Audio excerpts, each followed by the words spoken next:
पार्थाय प्रतिबोधितं भगवता नारायणेन स्वयं व्यासेन ग्रथितं पुराणमुनिना मध्ये महाभारतम्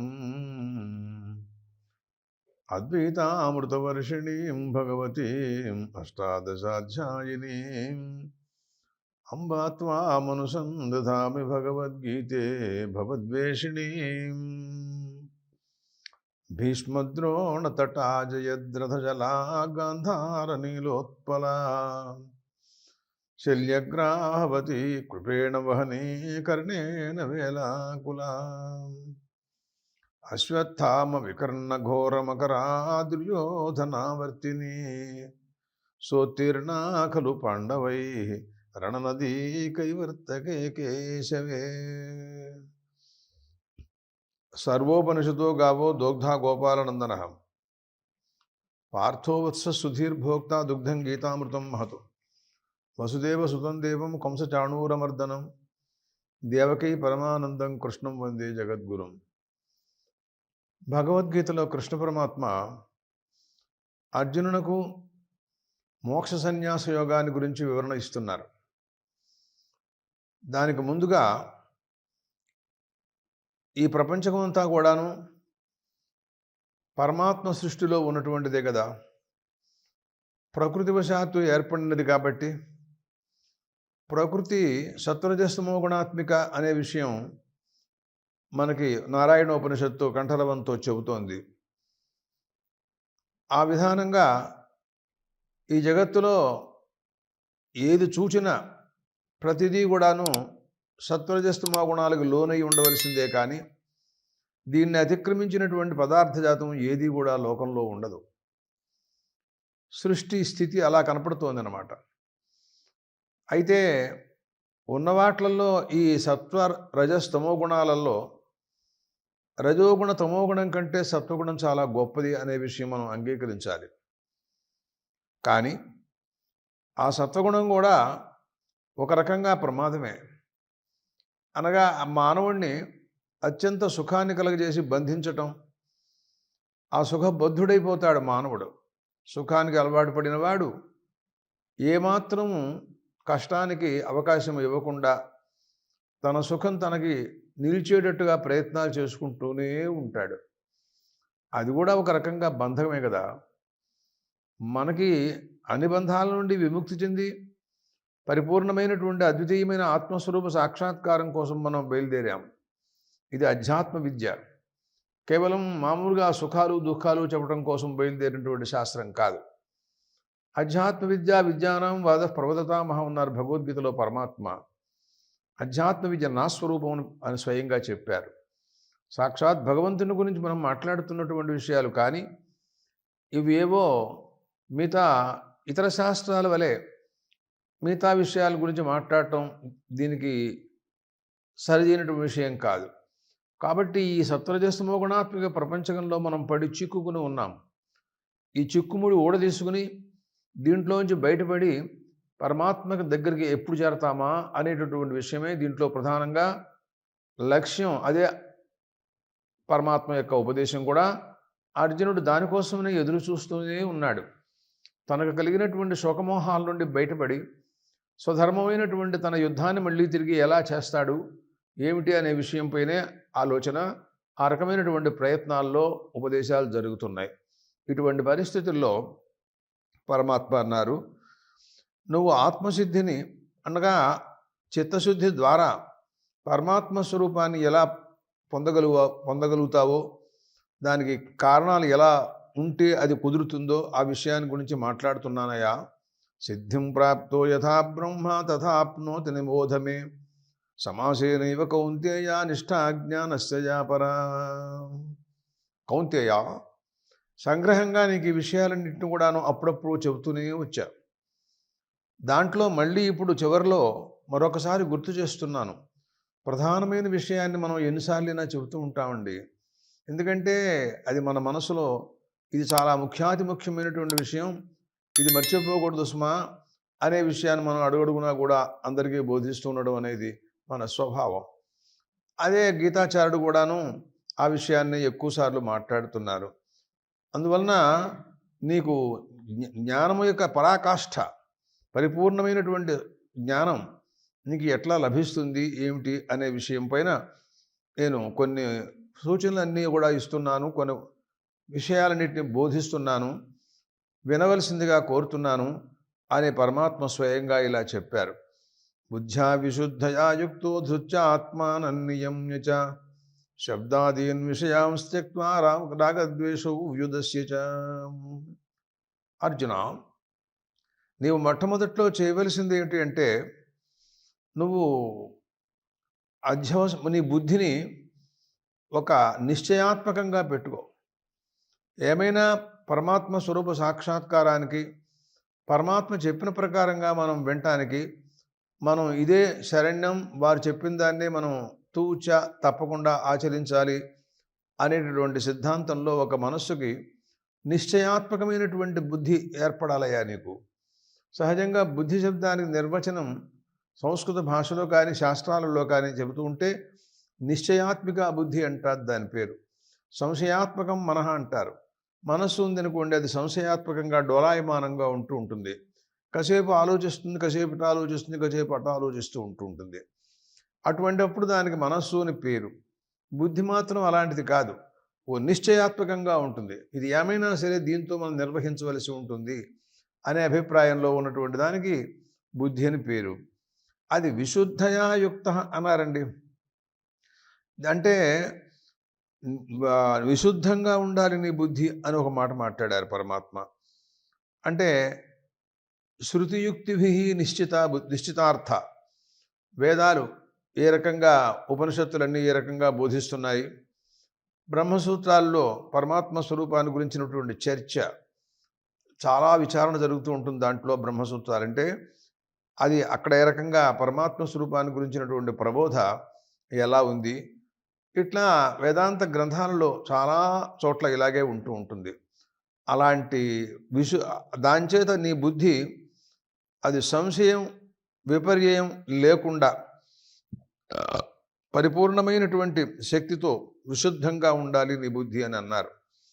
అంటే ఇప్పుడు ఏమవుతుంది అంటే, నిశ్చయాత్మకంగా ఉండాలి అన్నారు అంటే, ఈ ప్రపంచం బ్రహ్మ కంటే వేరుగా ఉందా, లేకపోతే బ్రహ్మం తెలుసుకుంటే బ్రహ్మ కంటే అతీతం కానప్పుడు బ్రహ్మం తెలుసుకుంటే ప్రపంచం యొక్క స్వరూపం కూడా తెలిసినట్టే అని అలా చెప్పాలా, ఏం చెప్పాలో తెలియట్లేదు అనేటటువంటిది సందేహానికి అవకాశాలు ఉన్నాయి. మరి చూడండి, ఎండమావుల్లోకి ఆ కిరణము, సూర్యకిరణాలు చూచి నీళ్ళు అనుకుని భ్రాంతితో వెడుతున్నాడు కానొకడు. కానీ అవి ఎండమావులు కానీ దాంట్లో నీళ్లు లేవు. ఎంత దూరం వెళ్ళినా అలాగే కనపడుతూ ఉంటుంది అది. కానీ వాస్తవ స్థితి అది కాదు కదా అనే నిర్ణయం నీకు తెలియాలి. అలాగే ఆకాశం నల్లగా ఉంది అనేటటువంటి కానుక భ్రాంతి లోకంలో అందరూ కూడా అనుకుంటూ ఉంటారు. కానీ అది ఆకాశం నల్లగా ఉండటం లేదు, ఏమీ లేదు, అదంతా భ్రాంతి. అందువలన అలాంటి భ్రాంతుల్ని అన్నిటినీ కూడా పోగొట్టుకుని ఒక నిశ్చయమైనటువంటి భావంలో నువ్వు ఉండాలి. అదే మరి అదే కాకుండా అడుగడుగునా రోజు కూడా నీకు ప్రతిబంధకంగా ఉండేటటువంటి శబ్దాదీన్ విషయాన్, శబ్ద రూపరసగంధాదులు, శబ్దస్పర్శ రూపరసగంధాదులు, వీటిలన్నిటినీ కూడా నువ్వు విడిచిపెట్టేసేసి ఏమాత్రము వీటితో సంబంధం పెట్టుకోక రాగద్వేషాదులు అనేక రకములుగా, కొన్నింట్ల యందు ప్రత్యేక అభిమానం, కొన్నింట్ల యందు ద్వేషం, అలా ఉండకూడదు.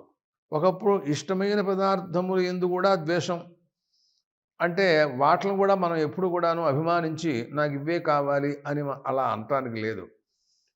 కొన్ని ఇష్టం కానటువంటివి ఉన్నాయనుకోండి, వాటి యందు ద్వేషము, అది కూడా లేకుండా నువ్వు సమాధికి విఘ్నం కలిగేటటువంటిది ఏది ఇదే ఉందో వాటిని అన్నిటినీ కూడా నువ్వు పరిత్యజించి పరమాత్మ స్వరూప సాక్షాత్కారానికి తగినటువంటి రీతిలో నువ్వు ప్రయత్నంలో ఉండవలసింది అనే అభిప్రాయాన్ని ఈ శ్లోకంలో తెలియజేస్తూ, బుద్ధ్యా విశుద్ధయా యుక్తో ధృత్య ఆత్మానన్నియమ్య చ శబ్దాదీన్ విషయాం త్యక్త్వా రాగద్వేషౌ యుధస్య చ. ఈ రకంగా బహిర్ముఖమైనటువంటి శబ్దరూప రసగంధాదులు అనే విషయాల మీద కూడా మనస్సు వెళ్ళనివ్వకుండా నిరోధించు. ఆ రకంగా నిరోధించి నీవు నిశ్చయాత్మకమైనటువంటి ఏమైనా సరే, ఏది ఎట్టయినా జరగని పరమాత్మ స్వరూప సాక్షాత్కారం పొందవలసిందే అనే ఒకనొక నిశ్చయాత్మకమైనటువంటి బుద్ధి నీకు ఉండాలి. అలాగే ధృతి కూడాను సాత్విక బుద్ధి అన్నమాట. నిరంతరం ఎప్పుడు కూడాను సత్వానుసంధానం, సత్వానికి ప్రాధాన్యం ఇచ్చి వ్యవహరిస్తూ ఉండాలి. ఇలాంటివన్నీ చేసినట్లయితే నీకు క్రమంగా పరమాత్మ స్వరూప సాక్షాత్కారం కలిగే అవకాశం ఉంటుంది. మరో సందర్భంలో మాట్లాడుతూ పరమాత్మ అన్నారు, వివిక్త సేవీ లఘ్వాసీ యతవాక్కాయ మానస ధ్యానయోగపరో నిత్యం వైరాగ్యం సముపాశ్రిత. నువ్వు చేయవలసినటువంటి వాటిల్లో కొన్ని విశేషాలు మరొక చెబుతున్నాను. నువ్వు ఎలా ఉండాలి అంటే, ఈ పరమాత్మ స్వరూప సాక్షాత్కారానికి తగిన రీతిలో నువ్వు చేసే ప్రయత్నాలలో వివిక్త సేవి అని అన్నారండి. అంటే ఏకాంతంగా ఉండటం అనేది నేర్చుకోవాలి. 10 మందిలో తిరుగుతూ ఉండటం అనేటటువంటిది ప్రమాదకరమైన విషయం. అది మనకు ఉపయోగించదు. దానివల్ల మన సమాధి చెడిపోతుంది. అందువల్ల నువ్వు ఏకాంతంగా ఉండాలి. ఎక్కడ కుదురుతుంది ఏకాంతంగా అనేటటువంటి ఆలోచనలో సామాన్యంగా మహర్షులందరూ కూడా ఉండేటటువంటి చోట్లండి. వాళ్ళు ఎక్కడో అరణ్యాల్లో తపస్సులు చేసుకుంటూ ఉంటారు. నదీ తీరంలో అక్కడ ఇసుగు తిన్నెలు, అలాగా పర్వత గుహలు, ఇలాంటి వాటిల్లో ఉంటారండి. అది కూడా ఏకాంతంగా ఉండేటటువంటి చోట్లు అన్నమాట దానికి అర్థం. అక్కడ ఉన్నట్లయితే మనస్సు నిర్మలంగా ఉండి ప్రకృతితో సంబంధం పెట్టుకుని అలాగా చూస్తూ ఈ ప్రకారంగా ఆనందంగా కాలం గడపడానికి అవకాశాలు ఉంటాయి. పరమాత్మ స్వరూపాన్ని క్రమక్రమేణా నువ్వు ఆరాధన చేస్తూ, సేవించుకుంటూ, ధ్యానం చేస్తూ ఉండటానికి ఆ చోటన్నీ అనుగుణంగా ఉంటాయి, చాలా నీకు ఉపకరిస్తాయి అనే విషయాన్ని తెలియజేస్తూ వివిక్త సేవి లఘ్వాసి. తర్వాత ఆయన ఏమన్నారంటే లఘ్వాసి అన్నారండి. అయితే మన ఆహారం ఎలా ఉండాలి? ఈ యోగి పరమాత్మ స్వరూపాన్ని దర్శించదలుచుకున్నటువంటి యోగి అతను ఆహారం తేలిగ్గా తీసుకోవాలి. చాలా తక్కువగా ఆహారం తిను నువ్వు. లేకపోయినట్టయితే ఏమవుతుంది అంటే శరీరం స్వాధీనంలో ఉండదు. స్వాధీనంలో లేకపోయినట్టయితే నీకు సమాధి కుదరదు. అదే గీతాచార్యులు చెప్పారు, సమంకాయ శిరోగ్రీవం ధారయన్న చలం స్థిర సంప్రేక్షనాసికాగ్రం స్వందిశానవలోకయన్ను అనే శ్లోకంలో మాట్లాడుతూ పరమాత్మ సమంకాయ శిరోగ్రీవం ఉన్నారండి. అలా నడుము, శిరస్సు, మేడ, పృష్ఠం అంతా ఏకాకారంగా దండంలాగా ఉండాలి. అలా నిలవాలంటే నీ శరీరం నీకు స్వాధీనంలో ఉండాలి. ఆహారాన్ని తగిన రీతిలో తీసుకోవాలి, కానీ మిక్కటంగా ఎన్నడూ కూడాను ఆహారం తినకూడదు. యోగాభ్యాస కాలంలో అతనికి శరీరం సహకరించాలి అన్నట్టయితే ఆహారం తక్కువగా ఉండాలి. అదే అన్నారు పరమాత్మ మాట్లాడుతూ, నాచ్యస్నతస్తు యోగోస్తి నచైకాంతమనశ్నత నచాతి స్వప్నశీలస్య జాగ్రత్తో నైవచార్జున. అర్జున, ఎక్కువగా ఆహారం తీసుకున్నవాడు ఎప్పటికీ కూడాను వాడి సమాధి కుదరదయ్యా. నాచ్యస్నతస్తు యోగోస్తి, మిక్కటంగా ఆహారం తినటం నేరం. అలా తిన్నప్పుడు అటువంటి వాడికి యోగం మాత్రం ఎప్పుడూ కూడా కుదరదనమాట. అలా అని శాంతం మానేశాడు అనుకోండి, మనిషి పడిపోతాడు, లేవదీయాల్సి వస్తుంది. అట్లా కాకుండా ఎంతవరకు తగినటువంటి స్థితిలో శరీరం నిలవటానికి ఎంతవరకు అవసరమో అంతవరకే ఆహారం తినాలి. అందుకనే వీరు లఘ్వాసి అని అందుకోసం చెప్పారు పరమాత్మ. దాంట్లో కూడాను హితం, మితం, మేధ్యం అని కూడా అన్నారు. యోగ్యమైనటువంటిది, తక్కువగాను పవిత్రమైనటువంటిది, అలాంటి ఆహారం మాత్రమే మనం తీసుకోవాలి. స్వల్పాహారం తీసుకున్నటువంటి వాడు ఉన్నాడు చూసారా, అలాంటి వాడికి సమాధి కుదురుతుంది. నువ్వు ఆ రకంగా ఉండాలయా అని కూడా పరమాత్మ చెప్పారు. తరువాత మాట్లాడుతూ ఆయన అన్నారు, యతవాక్కాయ మానస అని ఒక మాట మాట్లాడారండి. అంటే మనస్సుని, వాక్కుని, దేహాన్ని అన్నిటినీ కూడా నువ్వు నియమించాలన్నారు ఆయన. అంటే వాక్కు నువ్వు అనవసరంగా నువ్వు ఎక్కువగా మాట్లాడద్దు. అంటే మాట్లాడటం అంటే ఎవరితోనూ మాట్లాడటం అని అనుకుంటున్నావా? అది ఎలాగో అనవసరమే.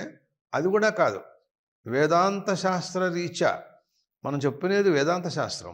ఈ శాస్త్రంలో వీళ్ళు చెప్పినటువంటి విధాన ప్రకారంగా కర్మకాండలకు సంబంధించినటువంటి వేదాలు వాటి ఉచ్చారణ కూడా నీకు అనవసరం. అవన్నీ కర్మకాండల గురించి మాట్లాడుతూ ఉంటాయి. దాన్ని ఆదుధ్యాయాత్ బహూన్ శబ్దాన్ వాచో విగ్లాపనం హితదన్నారు విద్యారణ్య స్వామి పంచదశలో మాట్లాడుతూ. నువ్వు ఎక్కువగా అధ్యయనం చేయమోక. అలాంటి వాటిని అన్నింటినీ కూడా నువ్వు ఎక్కువగా ఈ వాక్కు మాట్లాడి ఆ వేదాలను అలా ఉచ్చరించి అది అలసిపోతుంది. దానివల్ల శరీరం తగ్గిపోతుంది. నువ్వు ధ్యానం చేయడానికి అనుగుణంగా ఉండదనమాట. అందువల్ల వాక్కుని మిమించుకోవాలి. వాడు మాట్లాడడం మౌనంగా ఉంటారు మహాత్ములు ఎప్పుడు కూడాను. ఎక్కువగా మాట్లాడరండి వాళ్ళు. ఎక్కువగా మాట్లాడటం అనేది మనకి ప్రతిబంధకం. ఆత్మస్వరూప సాక్షాత్కారానికి అది పనికిరాదు అనే విషయాన్ని పరమాత్మ చెప్పారు. అలాగే మిత వాక్కాయ మానస అన్నారండి. మనస్సు కూడాను దీని గురించి కూడాను అనవసరంగా మిగతా విషయాలు ఆలోచించమోక. లోకంలో 90 అనవసరంగా జరుగుతూ ఉంటాయి. ఎందుకు నీకు వాటిని గురించిన విచారణ? దానివల్ల నీకు ఏదైనా లాభం ఉందా? ఉన్నా కూడా ఆత్మస్వరూపానికి పనికొచ్చేవి ఏవైనా కనపడుతున్నాయా? అవి లేనప్పుడు ఎందుకు అనవసరంగా విచారణ? భగవద్ధ్యానం, పరమాత్మని గురించి విచారణ చేయటందే, ఆయన్నే ధ్యానం చేయటం. మనస్సు మన్మనాభవ మద్భక్తో మధ్యాజీమాన్ నమస్కురు అని చెబుతారు ముందు కూడా పరమాత్మ. మన్మనాభవ, నాయందే నీ మనస్సు సర్వాత్మన లగ్నం చేయవయ్యా అని కూడా పరమాత్మ చెప్పారు. అలాగే దేహం కూడాను స్వాధీనంలో ఉండాలి. మన దేహం మన చేతిలో ఉన్నట్టుగా అలా ఉండాలన్నమాట.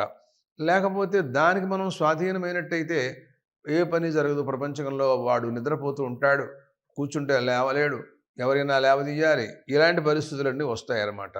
అందువలన యతవాక్కాయ మానస అని కూడా పరమాత్మ అన్నారు. తెలియలా. అందువలన నీకు లఘ్వాసి యతవాక్కాయ మానస వివిక్త సేవీ లఘ్వాసి యతవాక్కాయ మానస ధ్యానయోగపరో నిత్యం. నిరంతరం నువ్వు ధ్యానయోగంలో ఉండాలయా. పైగా తర్వాత మరొక మాట కూడాను, వాక్కులని ఇంద్రియాలని అన్నిటినీ కూడా నియమించుకోవాలి. ఇక్కడ వాక్కుని ఒక్కదాన్నే నియమించుకుంటే చాలదు. మిగతా ఇంద్రియాలను అన్నిటినీ కూడాను తన స్వాధీనంలో అదుపులో పెట్టుకోవాలి. ఎందుకంటే ఈ ఇంద్రియాలన్నీ కూడాను ఆ విషయాలపైకి దూకుతూ ఉంటాయి. కన్ను విషయం రూపాన్ని చూస్తానంటుంది, రసనేంద్రియం రసాన్ని ఆస్వాదిస్తానంటుంది, శ్రవణేంద్రియం ఉందంటే రమ్యమైనటువంటి శబ్దాన్ని వింటానని అంటుంది. ఇట్లా ఆయా ఇంద్రియాలు ఆయా విషయాల మీదకి దూకుతూ ఉంటాయి. అవి వాటినన్నింటినీ అరికట్టాల్సిందేనయ్యా. అదే కఠోపనిషత్తులతో మాట్లాడుతూ యమధర్మరాజు గారు నచికేతుడు చెప్పినటువంటి ప్రసంగాల్లో కశ్చిత్ ధీర ప్రత్యేగాత్మానమేక్షతు ఆవృత చక్షుల మృతత్వం ఇచ్చన్నాడండి. ఒకానొక ధీరుడు అన్నాడు. వాడు ఈ లోకానంతటినీ కూడాను జయించేశాడు. వాడు చూడండి ఎంత అల్ప వయస్సు. అటువంటి వయస్సులో అతను అసలు యమధర్మరాజు గారితో మాట్లాడటం ఏంటండి? ఎవరైనా వెడతారా అక్కడికి? ఎంత ధైర్యం కూడాను. అతను చాలా గొప్పగా ఉన్నాడు ఆ సమయంలో. అక్కడ అతనికి అనేక వరాలు ఇస్తాను అని చెప్పి బతిమాలాడు. ఏమి నాకు నేను మరొక వరం కోరనన్నాడు అంతే. నాణ్యం తస్మాన్ నచికేతా వృణీతే అన్నాడు. నువ్వు అధ్యాత్మ విద్య తప్ప నువ్వు నా ఏ వరాలు ఇచ్చినా కూడా నేను తీసుకోను, నాకు అధ్యాత్మ విద్య నాకు బోధించవలసిందే అని పట్టుబడి కూర్చున్నాడు. అంత జ్ఞానం, అంత మరి పట్టుదల అవన్నీ ఆ చిన్నపిల్లవాడికి ఈ లోకం నుంచి యమలోకంలోకి వెళ్ళటం ఏంటండి అసలు? ఇదంతా ఎలా కుదిరింది అంటే అదే యోగం అనమాట. అలాంటి వాడు అక్కడ మాట్లాడుతూ, నాయన కశ్చిత్ ధీర ప్రత్యేగాత్మానమీక్షతో, ప్రపంచంలో అనేక మంది ఉన్నప్పటికీ కూడాను వాళ్ళందరూ కూడా పరమాత్మ స్వరూప సాక్షాత్కారం కావాలి అనుకునే వాళ్ళు ఎంతమంది ఉంటారంటావు? ఏమో ఒకడో ఇద్దరో ఉంటారేమో అని నేను అనుకుంటూ ఉంటాను. అంతకంటే ఎక్కువ మంది దాని మీద మమకారం లేదు, దాని మీద అభిప్రాయం పెట్టుకున్న వాళ్ళు లేరండి. అటువంటి వాళ్ళల్లో ప్రత్యేగాత్మానమీక్షతండి, పరమాత్మ స్వరూపాన్ని చూద్దాం అనుకున్నవాడు ఉన్నాడే వాడు ధీరుడు అన్నాడు. ఎందుకంటే ప్రపంచమంతా ఒక దారి, వీడిది ఒక దారి. ప్రపంచమంతానేమో విషయాల మీదకి ప్రపంచం మీదకి దూకుతూ ఉంటుంటే ఇతను దాన్ని అరికట్టి కేవలం పరమాత్మ యందు మనస్సు లగ్నం చేసేవాడంటే మరి ఎటువంటి వాడని చెప్పాలి? అటువంటి వాడు, అలాంటి వాడు అనమాట. కాబట్టి ప్రత్యేగాత్మానమీక్షత అన్నారు. ఆవృత చక్షు అన్నాడండి. అంటే సమస్త ఇంద్రియములను కూడాను అతను నిరోధించుకున్నాడు. అలాంటి వాడు ఒకనొక ధీరుడు. అలాంటి వాడే ధ్యానయోగానికి పనికొస్తాడు.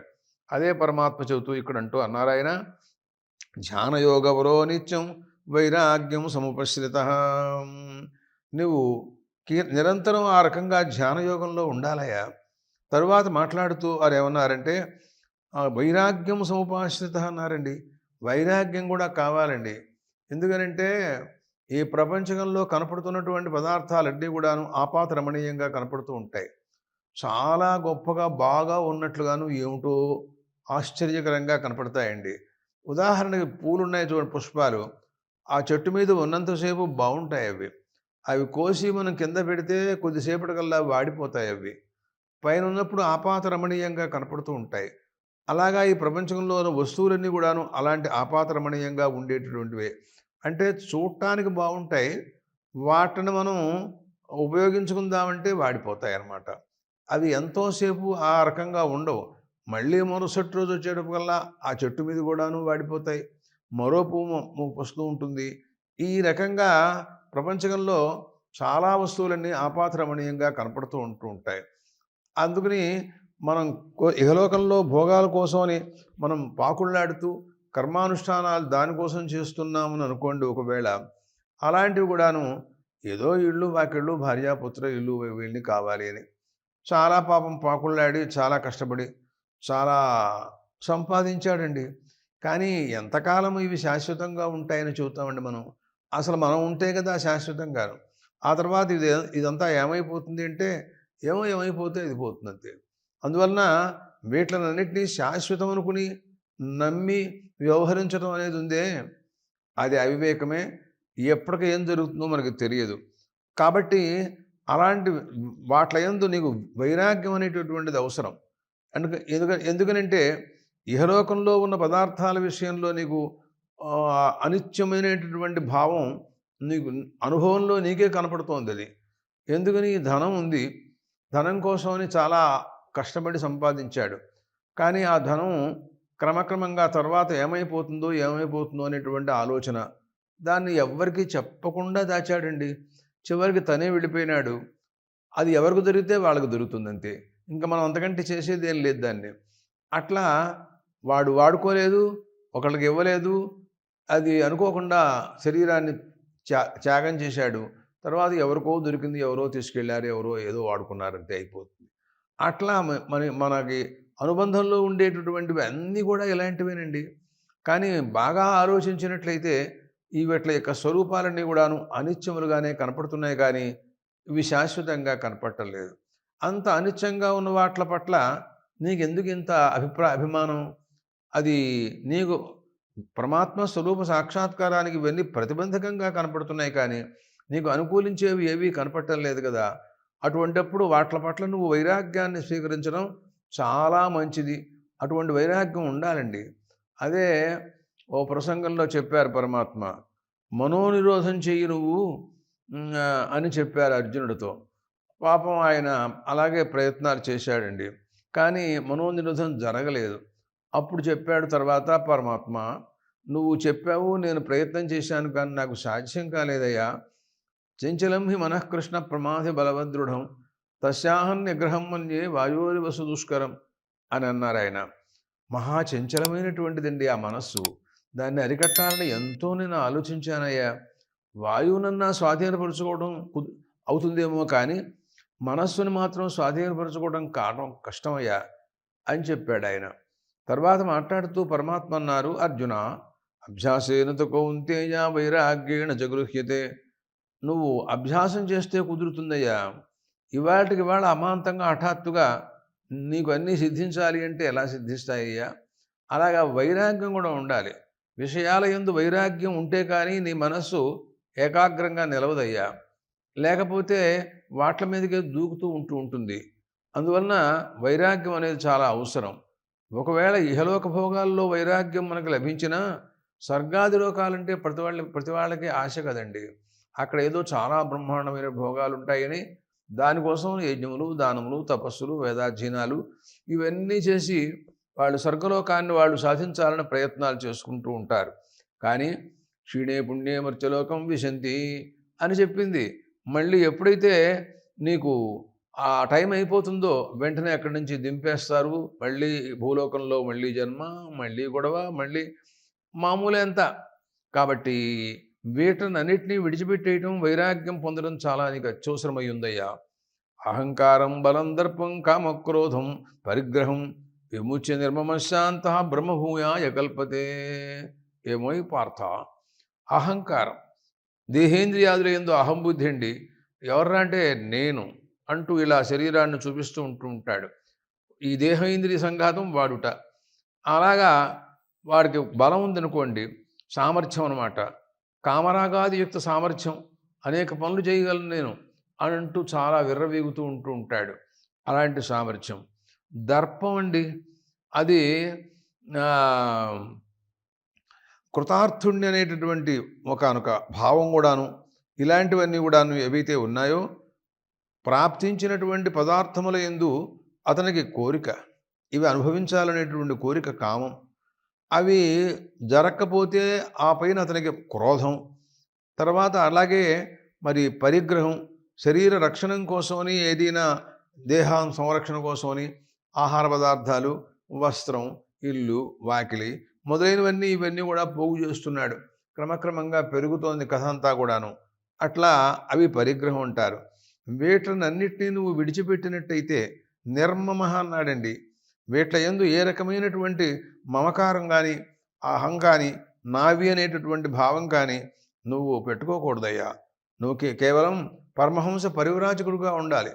అంటే పరివ్రాజకుడు అంటే పరిత్యజ్య సర్వం వృజతీతి పరివ్రాట్, అంటే అన్నిటిని విడిచిపెట్టేసి సంచరించేవాడు కాబట్టి వాడిని పరివ్రాట్ అంటారు.